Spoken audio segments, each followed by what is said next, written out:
কোরবানির সামনে রেখে আগে ভাগেই বাজারে দাম বেড়ে গেছে রকমারি মশলার। ২ মাসের ব্যবধানে দ্বিগুণ হয়েছে এলাচির দাম।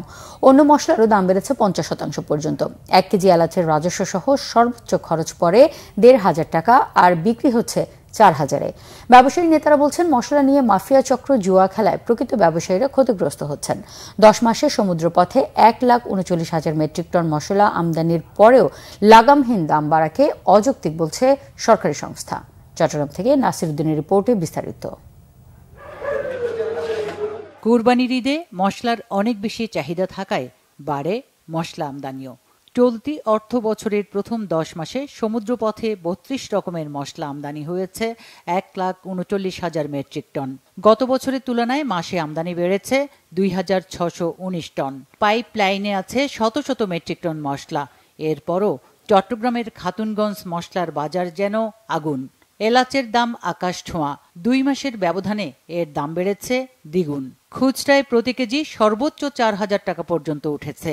১ বছরের ব্যবধানে দারুচিনির দাম বেড়েছে ১১%, লবঙ্গ ১৭%, ধনে ৫২%, তেজপাতা ২৫%, শুকনো মরিচ ৭% ও হলুদ ৫০%। বেড়েছে জিরার দামও। এটা হচ্ছে এসবি স্পেশাল এলাচ, এটা ২৮০০ টাকা। হ্যাঁ, তারপরে আপনার ইন্ডিয়ান মমতাজ, এটা পড়তেছে আপনার ২৯০০-২৯৫০। হাত বদল হওয়ার কারণে একটু বেশি বাড়তে। আমদানিকারকের কাছ থেকে পাইকারি ব্যবসায়ীদের মাধ্যমে পণ্য খুচরা বাজারে আসার কথা থাকলেও এলাচ সহ কিছু পণ্যে তা হচ্ছে না। এক্ষেত্রে আমদানিকারকদের কাছ থেকে পণ্য নেয় কয়েকটি ট্রেডিং প্রতিষ্ঠান। তাদের কাছ থেকে ডেলিভারি অর্ডার বা ডিওর মাধ্যমে পণ্য বুকিং দেয় মধ্যস্বত্বভোগী। তাই কেবল সাদা কাগজে স্লিপের হাত বদলে পণ্যের দামের এমন কারসাজিকে জুয়া বলছেন ব্যবসায়ী নেতারা। স্লিপ কেনার পরে বাড়লে টাকাটা পাবো, না পারলে টাকা চলে যাবে, পুরো টাকা চলে যাবে। আসলে মূলত এগুলো ব্যবসা না, এই ব্যবসাগুলো আড়ালে চলে যায়। এগুলো হচ্ছে এক ধরনের জুয়া। আর এই জুয়া থেকে আমি মনে করি যারা মূলত ব্যবসায়ী তারা ক্ষতিগ্রস্ত হয়। এই যে এত ওঠানামা বা এত দামের তফাৎ, সেটি আমার মনে হয় যে ব্যবসায়ী সংজ্ঞার মধ্যে আমি ব্যক্তিগতভাবে মনে করছি এটা পড়ে না।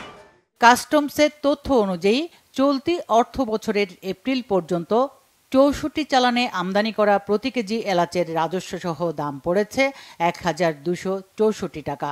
সব খরচের সর্বোচ্চ হিসাব করলেও প্রতি কেজি এলাচ ১,৫০০ টাকার বেশি হবার কথা নয়। দাম বাড়ানোর কোনো সুযোগ নেই বললেন আমদানি অনুমতিপত্র প্রদানকারী কর্মকর্তা। আমাদের আমদানি গত বছরের তুলনায় বেশি। আমাদের পর্যাপ্ত পরিমাণে আদা কিংবা অন্যান্য মশলা, জিরা, তারপরে এলাচ, দারচিনি সব পর্যাপ্ত পরিমাণে আছে। সুতরাং আশা করি যে দাম বাড়ানোর কোনো যৌক্তিকতাই নেই, এবং ব্যবসায়ীরা ইচ্ছা করলে, সবাই যদি ইচ্ছা করে, তাহলে স্বাভাবিকভাবেই আমাদের বাজারকে স্থিতিশীল রাখতে পারে। মশলার বাজারে ডিউ ব্যবসা তথা সিন্ডিকেট বন্ধে নিয়ন্ত্রণকারী সংস্থার জরুরি হস্তক্ষেপ চান ব্যবসায়ীরা। Bangla vision news desk.